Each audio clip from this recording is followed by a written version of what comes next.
नमस्कार. आज मी इथे व्हेज जेवण बनवत आहे.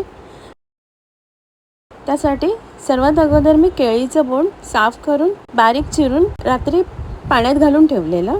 आता सकाळी ते काढून स्वच्छ धुवून घेतले. त्यात मीठ घालते. इथे काही फुलं न कापता स्वच्छ धुवून घेतली. त्यात पण मीठ घालते आणि कुकरला शिजवून घेते. कुकरला शिजवून घेतलेलं आहे.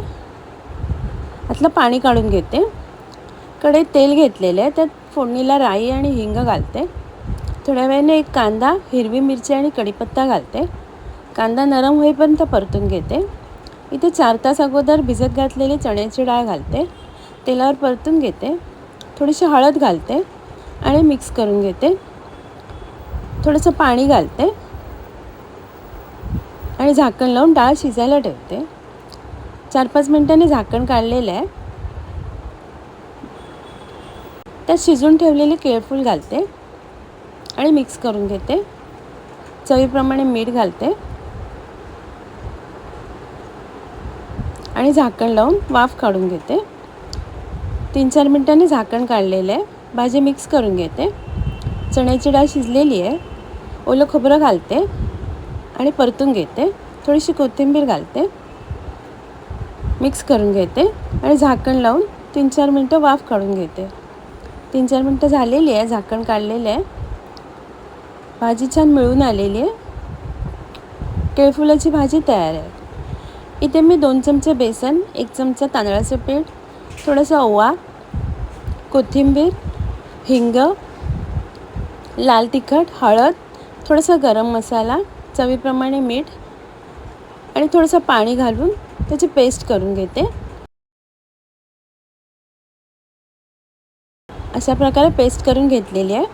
त्यात केळफूल साफ करून ठेवलेलं, शिजून घेतलेलं घालते आणि मिक्स करून घेते. तर पॅनमध्ये तेल गरम करायला ठेवलेलं आहे. त्यात एक तेलात फ्राय करून घेते. अशा प्रकारे 2-3 वेळा परतून मी फ्राय करून घेतलेलं आहे.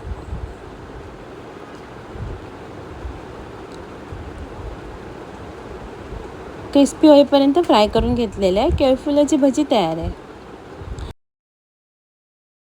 इथे तुरीची डाळ आणि थोडीशी मुगाची डाळ घेतलेली आणि स्वच्छ धुवून घेतलेली आहे. त्यात हिरव्या मिरच्या घातलेल्या आहेत 4, हळद घालून कुकरला शिजवून घेतलं आहे. आता मिक्स करून घेते आणि टोपात काढून घेते आणि रवीने घोटून घेते डाळ. थोडंसं पाणी घालते. डाळ मिक्स करून घेतलेली आहे. आता गॅसवर गरम करायला ठेवते.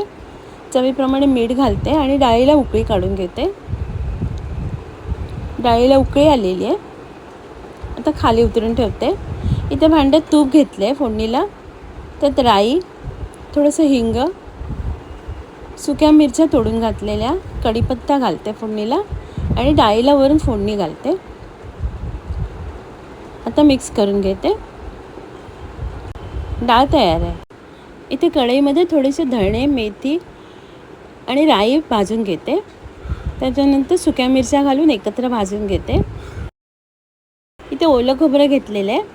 त्यात भाजून घेतलेला मसाला घालते आणि बारीक पेस्ट करून घेते. कढईत तेल घेतलेलं आहे. त्यात फोडणीला राई, कढीपत्ता आणि हिंग घालते. इथे अननसाचे मोठे तुकडे करून घेतलेले आहे. ते तेलावर परतून घेते 2 मिनटं आणि पाणी घालून झाकण लावून शिजायला ठेवते. झाकण काढलेलं आहे. आता खोबऱ्याची पेस्ट घालते आणि मिक्स करून घेते. थोडंसं पाणी घालते. गूळ घालते बारीक चिरून ठेवलेला आणि मिक्स करून घेते. चवीप्रमाणे मीठ आणि मिक्स करून घेते आणि झाकण लावून शिजवून घेते. आता झाकण काढलेलं आहे. अननस नरम झालेलं आहे. अननसाचं सासव तयार आहे. ते कढईत तेल घेतलेलं आहे. त्यात फोडणीला राई आणि हिंग घालते. एक कांदा, हिरवी मिरची आणि कढीपत्ता घालते. कांदा नरम झाल्यावर शेवग्याच्या शेंगा आणि बटाटा बारीक कापून घेतलेला घालते. मिक्स करून घेते. थोडीशी हळद घालते. पाणी घालते आणि मिक्स करून घेते आणि झाकण लावून भाजी शिजायला ठेवते.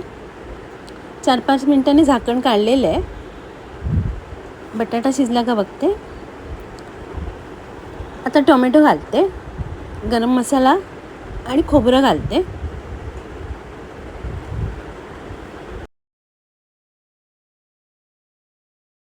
चवीप्रमाणे मीठ घालते आणि झाकण लावून बटाटा शिजायला ठेवते. 3-4 मिनिटांनी झाकण काढलेलं आहे. कोथिंबीर घालते. शेंगा बटाट्याची भाजी तयार आहे. तर कढईत तूप घेतलेलं आहे. त्यात काजू आणि मनुके भाजून घेते. मनुके फुलल्यावर काढून घेते बाजूला.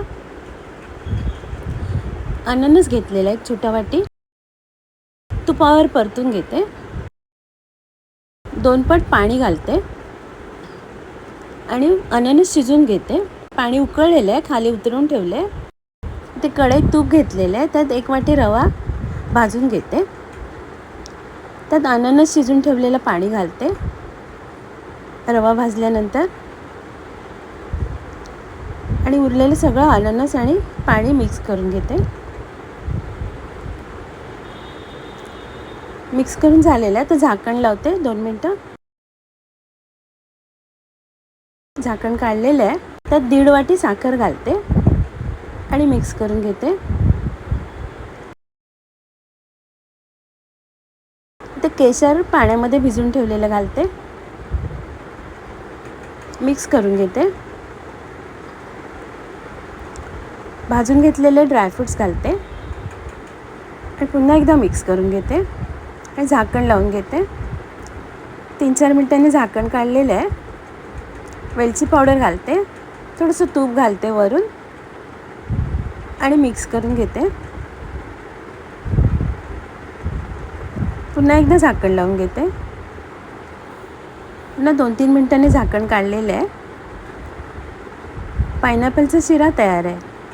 आता मी सर्व करते. आजचा व्हिडिओ पाहिल्याबद्दल खूप खूप धन्यवाद.